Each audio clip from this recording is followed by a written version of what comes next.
Franchise Direct, le leader mondial de la mise en relation entre franchiseurs et futurs franchisés, présente Sud Radio, Osez entreprendre, Thomas Binet. Il ne faut jamais hésiter à se lancer dans l'entreprise. Bonjour à vous Thomas. Bonjour Jean-Marie. Au programme aujourd'hui. Eh bien, je vais vous emmener en Bretagne. On va faire un petit peu de voyage. Super.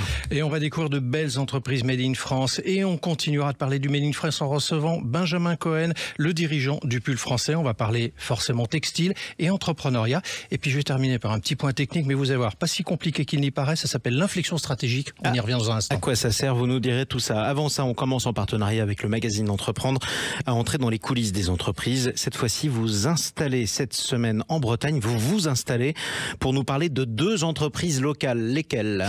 Eh bien, on va parler d'abord d'Alto Bretz. C'est une entreprise qui fabrique des chips. Et est-ce que vous savez, mon cher Jean-Marie, que 40% de la consommation de chips en France est importée d'abord? Alors non, ça m'étonne pas en même temps. Bon, ben voilà. Et on a une société qui s'appelle Alto Bretz, qui pèse 206 millions d'euros de chiffre d'affaires, qui est plus connue pour sa marque de chips Bretz et qui met les bouchées doubles dans son développement. Elle vient d'investir 100 millions d'euros dans la construction d'une troisième usine de chips à Pontivy dans le Morbihan. Ça va leur permettre de produire en tout 55 000 tonnes de chips par an avec à la clé 40 emplois créés et d'espérer dépasser les 15% de parts de marché qu'ils occupent actuellement. Oui, c'est formidable. Écoutez, bravo à eux et bonne chance. Alors, vous souhaitez nous faire prolonger l'escapade bretonne avec Bresse Café cette fois-ci. C'est votre saga de la semaine. Oui, Jean-Marie. Et contrairement au sens premier du nom, Bresse Café, il s'agit de crêperie. Voilà, faut le savoir. Il y a une logique à ça. Forcément. Bertrand Larcher, son fondateur, est breton pur souche, travaille avec des farines d'exception, toutes issues de l'agriculture biologique locale et durable. Il cultive son propre sarrasin. Il a créé une chaîne de crêperies qui se situe en Bretagne, bien sûr, mais aussi à Paris et ses environs, ainsi qu'à Lyon, Bordeaux et au Japon. À Tokyo. Oui, parce qu'il avait créé sa première crêperie au pays du soleil levant en 1996. En tout, entre les restaurants, les épiceries, les caves acides, ce sont environ une trentaine de lieux. Et c'est un pionnier parce qu'avoir eu l'idée d'exporter plus tôt que les autres la gastronomie française au Japon, c'était un coup de génie. Qu'est-ce qu'il pèse ce groupe? Il emploie 400 personnes, 300 en France, 100 au Japon et fait un chiffre d'affaires de 20 millions d'euros en 2023. Mais il est accompagné quand même dans son développement par Artemis, vous savez, le fameux fonds d'investissement de la famille Pinault. Pour les distinctions, le restaurant de Cancale a obtenu une étoile Michelin en 2013. Je pense que c'est un petit peu la connexion bretonne, on va le dire comme ça. Légèrement. Aussi, ça paraît logique. Allez, tout de suite, on accueille votre témoin, votre invité de la semaine. Nous sommes avec Benjamin Cohen, Thomas. C'est le président du Pull français, une marque de pull créée en 2016, de fabrication par définition 100% française. Bienvenue à vous sur Sud Radio. Benjamin Cohen, vous êtes l'invité de Thomas Binet. Benjamin Cohen, je souhaitais d'abord et avant toute chose m'arrêter sur le nom de votre entreprise, le pull français. Ça a fait forcément tout de suite penser au slip français, tout le monde l'a en tête. Cette belle réussite d'ailleurs d'entreprise, est-ce que c'était un modèle inspirant pour vous ? Le slip français, oui, on peut le dire, c'est un modèle inspirant. Alors, dans son domaine, bien sûr, et plus sur le slip, monoproduit, nous, plus le pull, aussi monoproduit. Je nous souhaite sa notoriété. Très bon sens du marketing aussi pour le slip français. Donc, on s'inspire clairement de ce qu'ils font, de ce qu'ils font au quotidien, de l'image qu'ils peuvent avoir.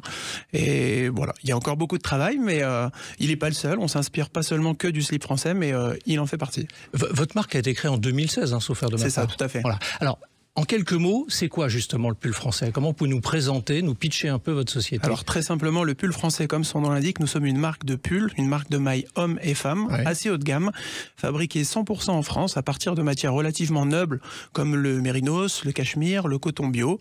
On reste dans le pull, c'est ce qu'on sait faire de mieux. On restera toujours dans le pull, un petit peu d'accessoires de temps en temps. Il y a eu des bonnets pour cet hiver.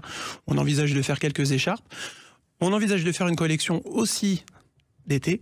C'est aussi marrant que ça puisse paraître, mais voilà, l'été, le printemps, on peut avoir tendance à porter des petites laines, comme on dit, à base de coton. Donc voilà, on va rester simplement dans le haut, tout ce qui est textile, pull, on peut faire du gilet, du cardigan. Mais dans ce que vous venez de dire, vous allez faire une collection été, on en parlera dans quelques instants, mais donc du coup vous êtes à l'opposé de la technique des fast fashion qui peuvent faire plus d'une trentaine de collections par an. Complètement.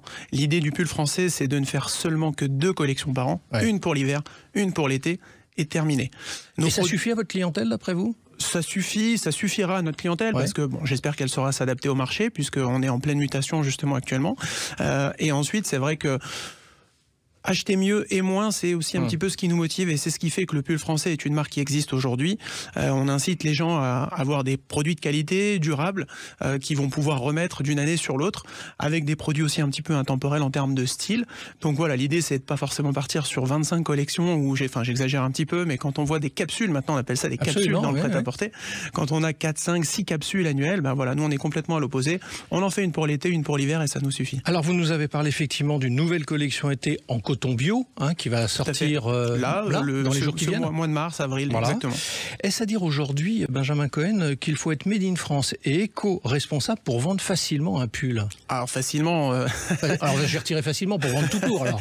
Pour vendre tout court. Alors on va dire que non, puisqu'aujourd'hui encore existent des magasins, existe encore la fast fashion, elle est encore très active aujourd'hui sur le marché et puis ils vendent encore beaucoup de pièces. Donc on va pas dire qu'il faut être absolument made in France pour vendre du pull, mais en tout cas je pense que dans l'avenir, ce marché est en train de muter, ce n'est que le début et les gens vont s'orienter de plus en plus vers du qualitatif. Donc c'est bien d'avoir de l'éco-responsabilité dans ces produits, c'est bien d'avoir aussi par conséquent du made in France parce que au-delà du côté éco-responsable, il y a le côté aussi économique. On relance un peu des emplois ou on maintient plutôt des industries en vie. Donc je pense que voilà, il y a plein de choses à y gagner en fait à vendre de l'éco-responsabilité et aussi du made in France. Quelle est la fourchette de prix de vos pulls? Alors c'est pas compliqué, on a 3 sortes de pulls. On a du col V, du col rond, du col roulé. Du col V 159 €, les cols roulés sont à 189 et au milieu on a les cols ronds qui sont à 169. Que ce soit homme ou femme, ce sont les mêmes prix. Les qualités sont les mêmes bien sûr, alors avec des coupes, des couleurs qui sont un petit peu différentes, mais on est allé aussi dans la simplicité. Ça c'est important, le pull français. On ne veut pas partir dans tous les sens, faire des choses un peu trop pointues.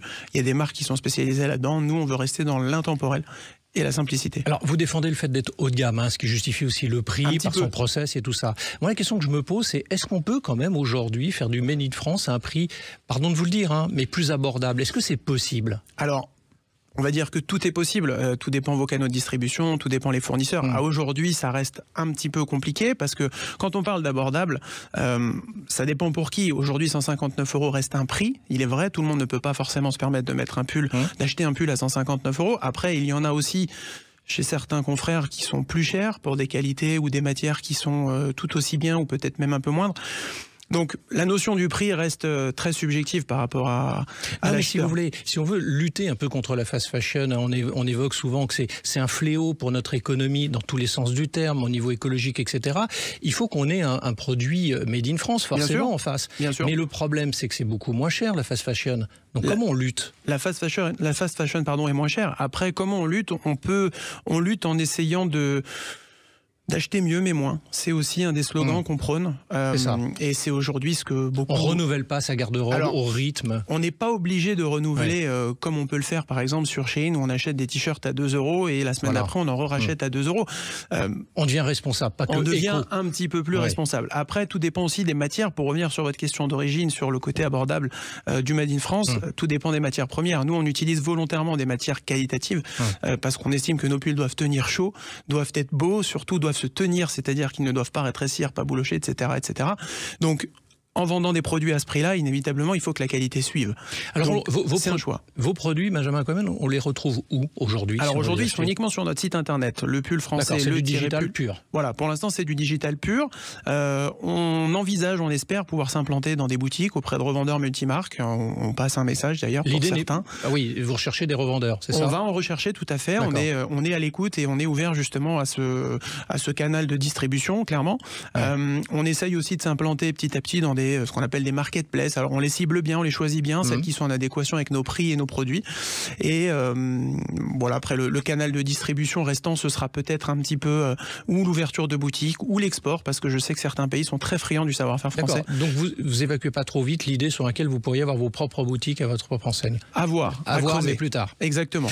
Vous êtes repreneur, Benjamin Cohen, depuis 20 ans. Vous êtes toujours multifranchisé pour d'autres marques, mais là vous avez décidé quand même de passer de l'autre côté de la barrière, si je peux le dire ainsi, de produire et plus seulement de distribuer. Pour quelles raisons avez-vous décidé un peu de faire évoluer votre approche? D'abord le goût du challenge, mon cher Thomas. Ensuite, il était intéressant de voir je suis un pur produit du textile et il est intéressant de voir toutes les facettes du métier. Le côté retail, c'est bien. Mais ce qui est intéressant aussi, c'est quand vous maîtrisez votre produit. Et le pull français, l'opportunité de la reprise du pull français, justement, c'est l'occasion de maîtriser son produit, sa marque, de l'emmener là où on a envie, en essayant de se donner le maximum de moyens. Ultime question, Benjamin Cohen, vous avez failli être footballeur professionnel à JOCR. Dans les rêves les plus fous. Voilà. Comment on devient entrepreneur en quelques mots après cette expérience? Toujours pareil, le goût du challenge, le goût d'aller de l'avant, le goût d'être un peu foufou. Voilà, je pense que le monde du sport, qui nous demande beaucoup d'abnégation, beaucoup de mental, c'est un peu pareil dans l'entrepreneuriat. Il nous faut aussi beaucoup de mental et de courage. Et bonne chance à la JOCR qui devrait remonter normalement en Ligue 1 l'an prochain si elle continue comme ça. Merci à vous, Benjamin Cohen. Je rappelle que vous êtes le dirigeant du Pull français.